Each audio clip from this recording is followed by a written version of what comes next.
Assalamualaikum anak-anak. Bagaimana kabar kalian? Sehat kan? Ya, kali ini kita akan belajar mengenai IPS. Sudah tidak terasa kita masuk ke semester genap. Sebelum mulai, marilah kita berdoa sesuai dengan keyakinan kita masing-masing. Berdoa, mulai. Berdoa selesai. Anak-anak, kali ini kita akan memasuki pada bab ketiga, yaitu aktivitas manusia dalam memenuhi kebutuhan. Mengapa kita harus belajar mengenai aktivitas manusia dalam memenuhi kebutuhan? Karena diharapkan setelah belajar ini, kalian bisa menjelaskan tentang kelangkaan. Kemudian, kalian juga bisa membedakan jenis-jenis kebutuhan.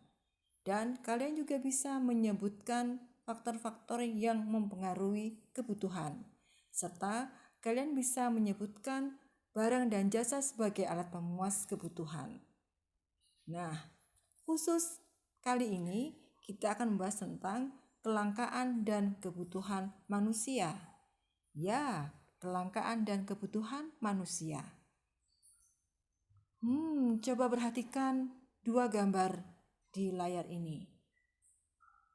Gambar A adalah gambar antrian di SPBU.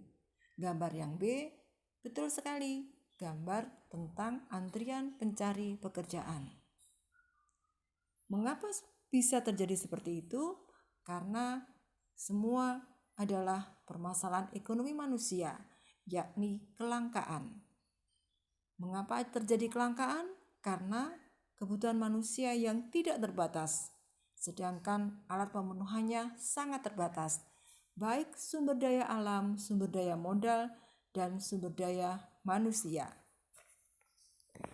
Kebutuhan manusia itu sangat beragam, bisa dikelompokkan menurut beberapa hal berikut ini.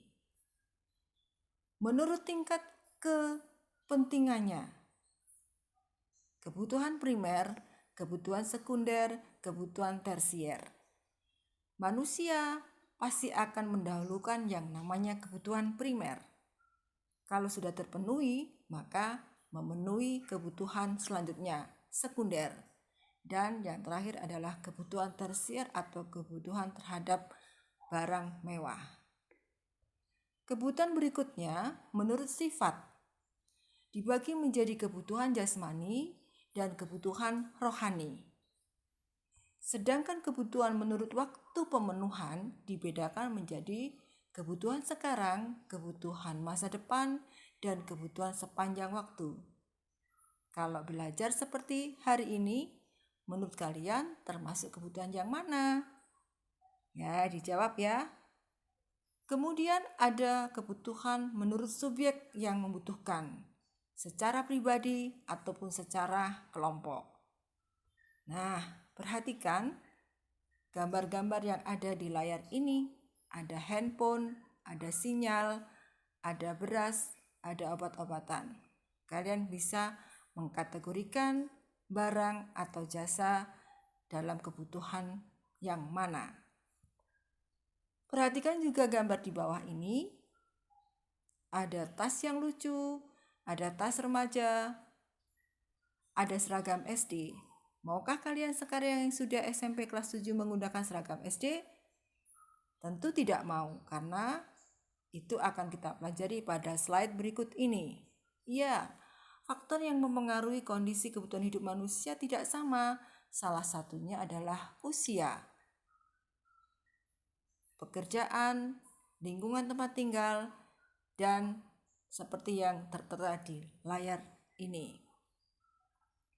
Anak-anak hebat, pengelompokan alat pemuas kebutuhan hidup manusia dibedakan menjadi beberapa hal. Yang pertama, menurut kelangkaan dan cara memperolehnya. Ada barang ekonomi, ada barang bebas, dan barang aidit. Menurut hubungan dengan barang lain, ada barang substitusi dan barang komplementer. Menurut tujuan penggunaan, ada barang produksi dan barang konsumsi. Dan menurut prosesnya, ada barang mentah, barang setengah jadi, serta barang jadi. Yang terakhir, menurut jaminan, barang bergerak dan barang tidak bergerak. Sudah banyak sekali yang kita pelajari hari ini. Coba perhatikan barang-barang yang ada di sekitar kalian, termasuk kategori yang mana. Terima kasih sudah melihat slide tayangan pembelajaran ekonomi. Sampai jumpa pada pembelajaran yang akan datang. Wassalamualaikum warahmatullahi wabarakatuh.